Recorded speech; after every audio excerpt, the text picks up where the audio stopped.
ویسے الحمدللہ ایک بات ہو گئی ہے، یہ ہمارے حضرات نے جو مارچ کیا اسلام آزادی مارچ، اس کے اندر ہمیں ڈر تھا بہت سارا، اس بات کا ڈر تھا کہ کہیں مدرسے اس میں شامل نہ ہو جائیں۔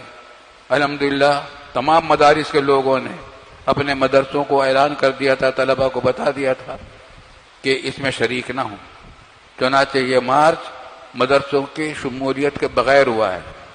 یہ بہت اچھی بات ہوئی الحمدللہ۔ ہمارے مدرسوں میں درس و تدریس کا سلسلہ جائے پورے ملک میں، پنجاب میں، سندھ میں، بلوچستان میں، سرحد میں مدرسے اپنا کام کرتے رہے، علماء اپنا پڑھتے پڑھاتے رہے اور مارچ ہوا۔ دوسری بات جو خوشی کی ہے وہ یہ ہے کہ پرامن ہوا، منظم ہوا، اور اتنا بڑا مارچ پاکستان کی تاریخ میں نہیں ہے۔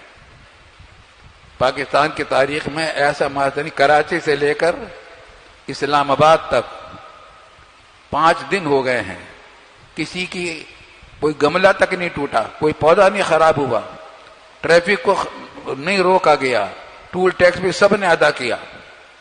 اس کی نظیریں بھی کم نہیں ملے گی پاکستان میں۔ اللہ کے فضل و کرم سے ایسا ہوا۔ اللہ تعالیٰ اس کا نتیجہ بھی اچھا پیدا فرما دے، اس مارچ کا نتیجہ اچھا پیدا فرما دے، اور ہمارے پاکستان کے لیے جو کچھ صورت بہتر ہو وہ مقدر فرما دے۔ دعا کرنی چاہیے۔